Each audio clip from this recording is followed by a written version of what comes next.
समस्त स्वागत बंधुगण। आज आम एक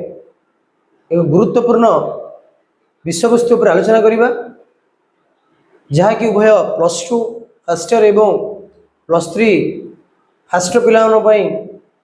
अनेक मात्रा यही क्लास टी सहायक हम। से विषयवस्तु हूँ स्टेट जहाँ ओडिया में कही था राष्ट्र।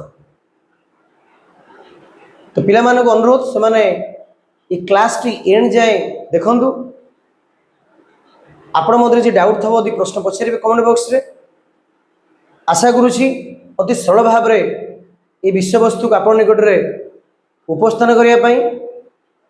तो जदि किसी क्लास डाउट थो आप कमेंट बॉक्स रे क्वेश्चन पचारि पारे।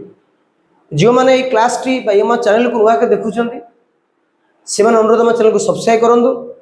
लाइक करूँ एवं आप सांग शेयर करूँ। ये क्लास टी विशेष भाव में आपण सहायक हम। राष्ट्र विषय कि तथ्य आपण जाना पाइबे। चलते बंधुगण आज आलोचना करवा राष्ट्र कौन। तो आज जो क्लास टी रहिबो प्रमुख भाव में इंट्रोडक्शन पार्ट ऑफ स्टेट। तो राष्ट्र उपक्रम आलोचना करवा यार अर्थ एवं विभिन्न दार्शनिक मैंने डेफिनेशन देइछंदी ता विषय आलोचना करिबा। तो डेफिनेशन एवं मीनिंग आलोचना करा पूर्व चलो इंट्रोडक्शन पार्ट आम आलोचना करवा राष्ट्र कौन। पिला माने राष्ट्र हूँ एक आम कहीपर एक राजनैतिक अनुष्ठान। It is a political organisation कहीपर supreme authority of the land. राष्ट्र एक सब शक्तिशाली एक राजनीतिक अनुष्ठान जहाँकि समस्त को निर्देश दिए किंतु कहार निर्देश माने नहीं। तो राष्ट्र एक डायरेक्टर भाव में डायरेक्शन दे थाए अन्य अनुष्ठान मानू से कार्यनिर्वाह करने। तो सरकार मध्य राष्ट्र एक एजेंट भाव में एक दूत भाव में कार्य करए जनसाधारण आवश्यकता पूर्ण करिबारे। तो पे राष्ट्र एक गुरुत्वपूर्ण एथिपाई राजनीति विज्ञान एक गुरुत्वपूर्ण उपादान भाव में राष्ट्र गणा जाए। आम राजनीति विज्ञान राष्ट्र बिना आलोचना करवा राजनीति विज्ञान निरर्थक कहीपर। जदि आम ट्रेडिशनल व्यू पॉइंट जीवा पारंपरिक दार्शनिक मानकर मत को नवा तांकर जो आलोचना डिस्कशन ता राष्ट्र ही केंद्र थिला। तो जना पड़ी राष्ट्र केते गुरुत्वपूर्ण traditional approach political traditional approach एवं ट्रेडिशनल थिंकर पे से अरिस्टोटल हुंतु कि आर.एन. गिलक्रिस्ट हुंतु कि जे.डब्ल्यू. गार्नर हुंतु आर.जे. गेटेल हुंतु एमान पई राष्ट्र जदि हम सेमानकर मत देखिबा जानि परिबा राष्ट्र केते गुरुत्वपूर्ण ताको पई थिला। एवं राजनीति विज्ञान रो एक गुरुत्वपूर्ण विषयवस्तु भाव में राष्ट्र महत्व रही वर्तमान मध्य रही। आम आंतराजनीति कथा कहूँ इंटरनेशनल रिलेशन कथा कहूँ निहत भाव में राष्ट्र एक प्रमुख विषयवस्तु इंटरनेशनल रिलेशन। तो international relation is part of political science. तो आंतराजनीति विषय आलोचना कला बेले राष्ट्र मध्य गुरुत्वपूर्ण भूमिका नहीं गुरुत्वपूर्ण एक्टर भाव में इंटरनेशनल एक्टर भाव में ग्रहण कर राष्ट्र स्टेट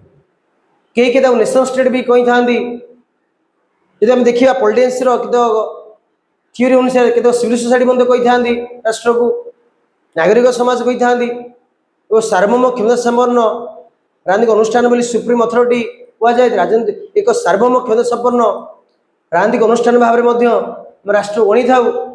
राष्ट्र को प्रमुख भूमिका ग्रहण करता है व्यक्तिर जीवन में जीवन सुरक्षा देवार। जदि आम देखा ये तो कहले it is a supreme authority direct to other समस्त को निर्देश दे थाए। It is a political organisation. तापर तीनोटी जो दार्शनिक मान रही ट्रेडिशनल थिंकर रही जो जे.डब्ल्यू. गार्नर हुंतु कि आर.जे. गेटेल हुंतु डेफिनेशन को जीवा मत को जब पॉलिटिक्स डेफिनेशन को जीवा तो राजनीति विज्ञान जो संज्ञा प्रदान कर विशेषकर नहीं जे.डब्ल्यू. गार्नर एवं आर.जे. गेटेल। तो जे.डब्ल्यू. गार्नर कहते political science begins and ends with the state. अर्थ राजनीति विज्ञान जो अध्ययन ताहा राष्ट्र आरंभ हुए राष्ट्र शेष हुए। तो जना पड़ुछि राजनीति विज्ञान विषयवस्तु राष्ट्र कितने गुरुत्वपूर्ण। अर्थ राजनीति विज्ञान राष्ट्र आरंभ हुए राष्ट्र शेष हुए बोली से मत बल कर जना पड़ुछि राष्ट्र कितने गुरुत्वपूर्ण। एवं अन्य दार्शनिक आरजी गेटेल से कही political science is a science of state अर्थ ये राष्ट्र एक विषय राष्ट्र विषय राष्ट्र एक विज्ञान पॉलिटिकल साइंस अर्थ राष्ट्र विषय अध्ययन करते राजनीति विज्ञान से अरिस्टोटल राष्ट्र पर फोकस कर जदिओ राष्ट्र भिन्न भिन्न ना आम देखी था कैपिटलिस्ट स्टेट कही था सोशलिस्ट स्टेट मतलब कही था लिबराल स्टेट कही था राष्ट्र भिन्न प्रकार नेशनल स्टेट में कही था यापर स्टेट आज a institutional and a constitutional mechanism बोली दार्शनिक मैंने मत देती जना पड़ी राष्ट्र निहती भाव में राजनीति विज्ञान राजनीति विज्ञान राष्ट्र एक गुरुत्वपूर्ण उपादान भाव में विवेचना कराए राजनीति विज्ञान मूल केन्द्र भाव में पुरातन दार्शनिक जो मत देते गुरुत्व दि जाए कि आधुनिक समय जो गणतंत्र आसिले से नेशनल स्टेट कथा कहते से राजनीति विज्ञान से राष्ट्र एक गुरुत्व सहित आलोचना कले इंटरनेस आंतरिक राजनीति तो आंतरिक राजनीति राष्ट्र एक गुरुत्वपूर्ण उपादान भाव में ग्रहण कर चलते पे आम देखा जो राष्ट्र अर्थ गण एवं तार विभिन्न संज्ञा विषय आलोचना पूरी विभिन्न दार्शनिक मैंने विभिन्न संज्ञा एवं अर्थ पर आलोचना कर चल पे जाना राष्ट्र मीनिंग बा अर्थ कौन पे कहीपर जी पूर्व कहले राष्ट्र हूँ गोटे राजनीतिक अनुष्ठान यह संघ मान मध्य महासंघ एवं यह एक निर्देशक भाव में कार्य करे जहाँकि अन्य समस्त संघ को व्यक्ति को ऑर्गेनाइजेशन को ये निर्देश जाहिर कर राष्ट्र पक्षर एक लेजिटिमेट पावर थाए राष्ट्र से लेजिटिमेट पावर को व्यवहार करथाए यहाँ पर देखा जब आम राष्ट्रता देखा ये राष्ट्रटा ग्रीक सिटी स्टेट रु एक्जिस्ट करुच्ची अर्थ जो ग्रीस रे विभिन्न नगराज्य थे आम सिटी स्टेट कही था तो राष्ट्र जो कनसेप्टा से आरंभ होती तेणु ग्रीक रे जो ग्रीक रहा पॉलिस भी कह जाए पॉलिस शब्द व्यवहार कराए ग्रीक भाषा जार अर्थ हूँ सिटी स्टेट बा नगराज्य एवं सिविटास भाव में रोमान मान जो रोम देश रोम नगराज्य लोक मैंने स्टेट को राष्ट्र को सिविटास भाव में से व्यवहार करते अर्थ हूँ द यूज स्टेट आसिविटास अर्थ से रोम लोक मैंने राष्ट्र को सिविटास शब्द सिविटास भाव में राष्ट्र को व्यवहार करते जब आम ट्यूटन जावा ट्यूटन मैंने कहते राष्ट्र को स्टाटस से स्टेट को स्टेट स्टाटस प्रयोग करते स्टाटस यूज करते स्टाटस अर्थ हूँ एक्जिस्टेंस बा ओडिया कहले अस्तित्व विद्यमान तो जहाँ दार अस्तित्व अच्छी जहाँ विद्यमान ताको राष्ट्र बोली को माने कहते ना ट्यूटन माने तो ट्यूटन माने से समय राष्ट्र सहित प्रयोग करते स्टाटस जार अर्थ हूँ एक्जिस्टेंस कहीपर स्थिति बा अस्तित्व बा विद्यमान तो जहाँ विद्यमान अच्छी जहाँ अस्तित्व अच्छी ताको मैं राष्ट्र बोली कहीपर मॉडर्न कॉन्सेप्ट ऑफ स्टेट को जीवा आधुनिक क्रम राष्ट्र शब्द प्रथम थर भी एक सूक्ष्म भाव में व्यवहार करते तो किए निकोलो माकियावेली आरिस्टोटल शब्द व्यवहार करते पारंपरिक क्रम से निकोलो माकियावेली आधुनिक समय अतः मॉडर्न कॉन्सेप्ट व्यवहार करते सी जो राष्ट्र को धर्म ठार अलग कर राजनीति को धर्म ठार अलग करते सी पुस्तक जो दि प्रिंस से एक मॉडर्न कॉन्सेप्ट ऑफ स्टेट भाव में से गुरुत्व देते तो स्टेट आज ए सेकुलर पॉलिटिकल ऑर्गेनाइजेशन बोली से मंत प्रदान करते बही लिखी बही ना हूँ दि प्रिंस से प्रथम थर पर राष्ट्र को राजनीति विज्ञ राजनीति को धर्मटा पृथक करते से कही धर्म तापटे कार्य कर स्टेट पॉलिटिकल ऑर्गेनाइजेशन तापटे कार्य कर शासक एवं धर्मजाजक भिन्न भिन्न कार्य करें मत पोषण करते जदि आम जा मैक्स वेबर पाक जा मैक्स वेबर जी कि पॉलिटिकल सोशियोलॉजी जनक थे आम कहीपर कैपिटलिज्म कैपिटलिज्म अनेक काम कर मैक्स वेबर सी सोशियोलॉजिकल पॉइंट ऑफ व्यू राष्ट्र को नहीं से कही state is a human community that claims the monopoly of the legitimate use of force within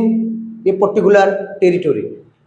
अर्थ एक निर्दिष्ट भूखंड भितर रही जनसाधारण पर फोर्स जो फोर्स व्यवहार कर राष्ट्र लेजिटिमेट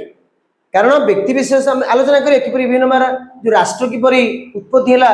ओरिजिन है ता विषय आलोचना करवा विभिन्न तत्व गुड़िक रही गुरुत्वपूर्ण मत प्रचार कर राष्ट्र कौन आवश्यक रहा राष्ट्र तैयारी तो से आसंता क्लास गुड़िक माने आलोचना करवा आज आम क्लासटा विशेषकर इंट्रोडक्शन मीनिंग डेफिनेशन रोचे आज एक सम्यक सूचना ब्रीफली डिस्कसन आम करुचे राष्ट्र विषय से मर्म मैक्स कहते राष्ट्र कौन राष्ट्र जो गोटे मानविक गोटे गोष्ठी बा कम्युनिटी जे क्लेम करे legitimate use of force with in A territory अर्थात गोटे फिजिकल फोर्स व्यवहार करे निर्दिष्ट सीमा भितर रही जनसंख्या पर आम कही था राष्ट्र तो अन्य दार्शनिक जीवा आर ए मैकाइव से कही the modern state talk about the बही थिला त बही ना मॉडर्न स्टेट त बही से मेंशन करथिले kind of state is a kind of association has some specific function what that function maintaining social order तो समाज रे एक सोशल ऑर्डर सामाजिक व्यवस्था प्रदान करवा राष्ट्र का प्रमुख कार्य से कार्य पई राष्ट्र तैयारी बोली आरएम मैकाइवर कहउछंदी एवं अन्य दार्शनिक सीएस पेज तो सीएस पेज कहउछंदी it's a state is a kind distance कर अन्य ऑर्गेनाइजेशन टारू state is a final power of coercion तो राष्ट्र होउची बल प्रयोग करथिबा एक शेष ऑर्गेनाइजेशन बोली राजनीतिक अनुष्ठान बोली कि मंत्र प्रदान कर सीएस पेज तो यही भाव में विभिन्न दार्शनिक मैंने स्टार्टिंग हुई आम देखा ग्रीक्स रे ग्रीक रे ग्रीस रे किपर स्टेट को व्यवहार करा जाए किपरि भाव से स्टेट अर्थ करा जाए सिटी स्टेट तापरे रोम जो रहिला से यूज करते सिविटास एवं ट्यूटन में व्यवहार करते स्टेटस एक्जिस्टेंस एवं तापर मॉडर्न कॉन्सेप्ट आम देखिले माकियाभेली किपरि एक पॉलिटिकल सेकुलर पॉलिटिकल ऑर्गेनाइजेशन बोली मंतव्य देइछन पुस्तक दि प्रिंस रे तो तापर थिले मार्क्स होइबो जे कि कैपिटलिज्म कार्य कर पॉलिटिकल सोशलिज्म जनक अस्तित्व बनाई सी राष्ट्र एक सामाजिक दिग को नहीं स्टेट इज ए सोशल माने सोशलिस्ट पॉइंट मत देते कि केवल राष्ट्र गोटे ह्यूमन कम्युनिटी जहाँकि legitimate force legitimate cohesion physical force use करता है विदिन टेरिटोरी स्पेसिफिक टेरिटोरी से आर मैकाइवर कहते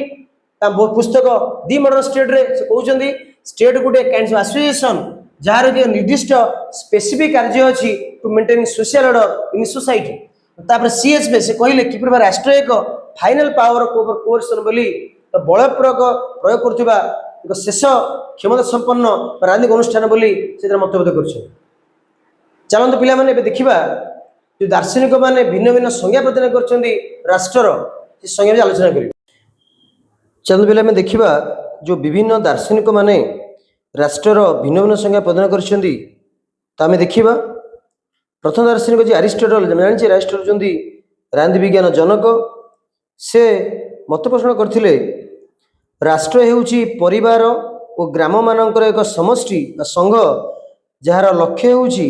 एक परिपूर्ण और स्वयं संपन्न जीवन धारण जहाद्वारा कि बुझु एक सुखी और सम्मानजनक जीवन जदि आम इंग्रेजी देखा what Aristotle said according to Aristotle the state is a union of families and villages having for its end and perfect and self sufficient life by which we mean happy and honourable life तो राष्ट्र हूँ एक अनुष्ठान एक union of families कही परिबा जे लोक माने सुखी और सम्मानजनक जीवन अतिबाहित करथांती अन्य दार्शनिक वुड्रो विल्सन से कहते राष्ट्र हूँ एक निर्दिष्ट भूखंड बा परिसीमा मध्य आईन पाई संगठित जनता को राष्ट्र कहुए तो राष्ट्र कहले एक निर्दिष्ट भूखंड परिसीमा मध्य आबद्ध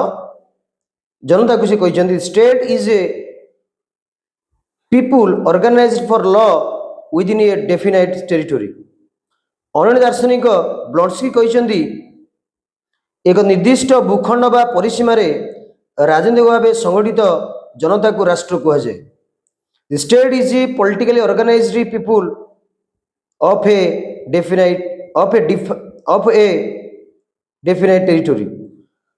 अन्य दार्शनिक बर्गेस से कहते कि राष्ट्र हेउची मानव जातिर एक निर्दिष्ट अंश जहाँकि गोटे संगठित एकक रूपे दृश्यमान। तद इंग्रजी कहवा state is particular portion of Mankind viewed as an organized unity। अन्य दार्शनिक ओपनहेम से कहते जितेबाला किसी लोक गोटे देश निजस्व सार्वभौमत्व सरकार अधीन बसवास करती से आम कही था राष्ट्र बोली विद्यमान होते। State exist when the people is settled in a country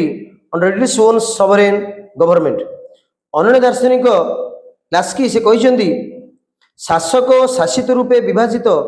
गोटे आंचलिक समाज जहाँ निजर आवंटित भौतिक क्षेत्र मध्य अन्य समस्त अनुष्ठान उपरे परमाधिपत्य दाबी करे ताहा होची राष्ट्र। जब इंग्रजी देखा से कहते state is A territorial society divide into government and subjects claiming with in the allotted physical area A supremacy over the all institution. अन्य महान दार्शनिक गार्नर कहते गुरुत्व डेफिनेशन देइचंदी स्थायी भाव में एक निर्दिष्ट भूखंडर भूदखलकारी बाह्य नियंत्रण मुक्त अधिकांश आदिवासी निरविच्छिन्न आनुगत्य लाभ करुवा एक संगठित सरकार अधिकारी उणादिके संख्याबल लोक मानकर एक संप्रदाय को राष्ट्र कह। संज्ञा को आलोचना कला ये पाइलु राष्ट्र एक राजनीतिक अनुष्ठान भाव में गणा जाए जार एक निर्दिष्ट भूखंड रही जनसंख्या रही से जनसंख्या को नियंत्रण करने शासन परिचालन करे सरकार थब सही सरकार प्रति जनसाधारण आनुगत्य थब ताको आम राष्ट्र बोली कही। तो सर्वोपरि राष्ट्र कहले एक राजनीतिक अनुष्ठान जे कि व्यक्ति को एक सुरक्षित जीवन प्रदान करिबारे अथवा जीवन धारण के प्रत्येक जनसाधारण किपर जीवन सुरक्षित रहिबो आवश्यक के पूर्ण हम ता विषय राष्ट्र कार्य करिथाए। राष्ट्र एक सर्वभौम राजनीतिक अनुष्ठान कहले अत्युत हे ना। दार्शनिक मैंने भिन्न भिन्न मत राष्ट्रपति कि आम जो देखा राष्ट्र एक गुरुत्व अनुष्ठान एथि गुरुत्व अनुष्ठान राष्ट्र न रमर एक्जिस्टेंस पर्यटन प्रश्न आसो। तो राष्ट्र आमर एक्सटर्नाल जो थ्रेट अच्छी बाह्य आक्रमण हो सुरक्षा प्रदान करें व्यक्तिर आशा को पूर्ण करें व्यक्तिर आवश्यकता पूर्ण कर राष्ट्र सहायक होता है। तो पिला माने विशेषकर आज आलोचना थिला राष्ट्र कौन यार अर्थ एवं यार विभिन्न डेफिनेशन विषय आलोचना कले। तो आसंता क्लास आलोचना करवा राष्ट्र मुख्य उपादान गुड़िक कौन। तो आज क्लास आज आलोचना ये रहा। तो आशा करुँ आपण मैंने आलोचना निश्चित भल लगी। तो जो मैंने चैनल नुआ देखुं से अनुरोध आम चैनल सब्सक्राइब करूँ लाइक करूँ और सामने शेयर करूँ। आशा करुँ आपण मैंने समस्त भले थे। धन्यवाद।